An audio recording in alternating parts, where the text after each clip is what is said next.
Why do you call me good? Jesus, as often is the case, when asked the direct question, asks another question and directs it elsewhere. It's probably helpful for us to think about that and notice it. Why do you call me good?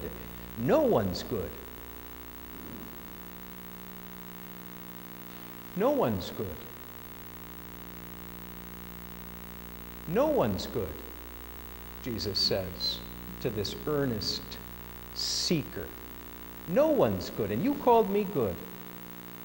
What are you doing? Trying to butter me up? Trying to flatter me? Trying to get good things from me by being nice to me? No one's good. Do you know something and you're afraid to say it, young man? Is that why you're calling me good? Because no one but God alone is good. Are you calling me the deity? Is that what you're doing? No one's good. Is that what the young man was doing? Was he doing it kind of like the great high priest did later on? Being used as a mouthpiece of God to talk about, yep, there's going to have to be one sacrifice for the people. One man sacrifice for the people. Is that what the young man's doing? Calling this one good, when in the end he also recognized that there's no one good except God alone. Did he somehow see through the mask of a human creature?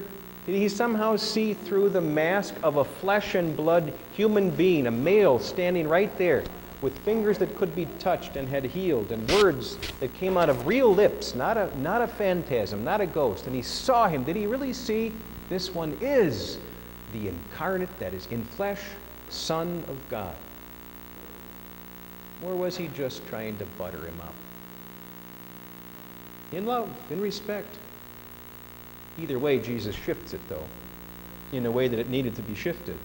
No one's good except God alone. And I do happen to be divine. But be that as it may, we'll go on and answer your question. And then he goes on to what's called the second table of the law.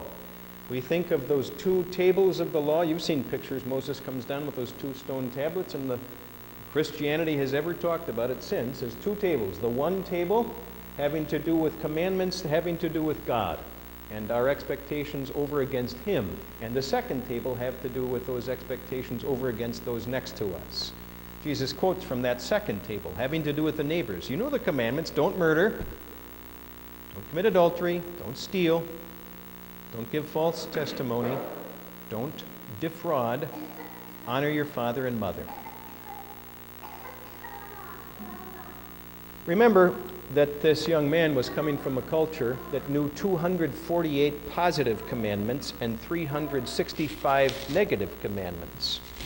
So it's not a small thing for Jesus to boil it down to the actual Decalogue given by God through Moses at Mount Sinai. Gave him from the Ten Commandments, not from these others that kind of built up in the history of the tradition. Speaks directly from the Sinaitic covenant. Second table. Don't do these things. Teacher, he declared, all these I've kept since I was a boy. As to the specific wording, I bet it's true here today. Don't murder. Don't commit adultery. Don't steal. Don't give false testimony. Don't defraud. Honor your father and mother. In a relative way, many today would say, I've kept these. The young, sincere, aspiring to higher things young man said, I've kept these. Not in a snotty way. Do you know people like this? They really mean it. Jesus looked at him and loved him. Isn't that an interesting way to say it? He looked at him and he remained committed to this young guy who was so deluded and seeing things the best way he could possibly see it, and was working within matters over here in this worldview, let's call it, and he was aspiring to great things and was an excellent performer. But he needed to be here. Jesus loved him, stayed committed to him, and pulled him over here. One thing you lack: sell everything you have, give it to the poor, Jesus remains in the second table of the law, doesn't he? Get rid of everything you have and give it to the poor. Do the right thing for the neighbors. Think only of the neighbors, and you'll have treasure in heaven. God will take care of you. If you are giving everything away to the neighbors, God will take care of you. And then he shifts it to the first table. And then come, follow me. And the sincere, aspiring to higher things young man, the text says his face falls. The darkness comes over it. Because he was one who had great wealth.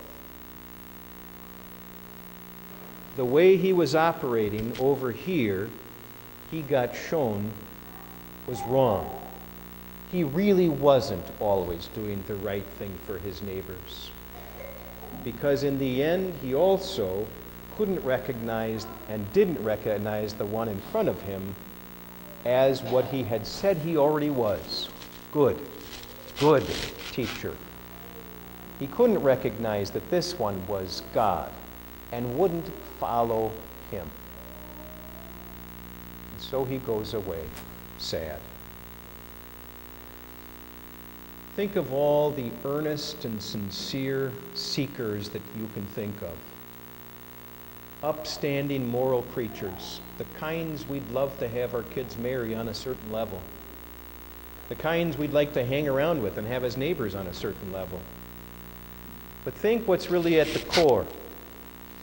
This deep and abiding sadness, this huge hole that in the end, even though they got more stuff, even though we got more stuff than plenty of others around, still are searching and seeking sincerely to find the better thing. And they don't know what it is. So they keep trying to do good things. Join the do-gooder clubs.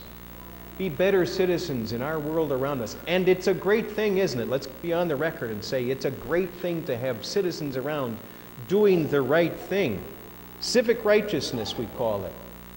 But not a single act of single righteousness, not building $25 million hospitals, not curing cancer or polio or anything else. None of those things, in the end, is enough according to the first table of the law.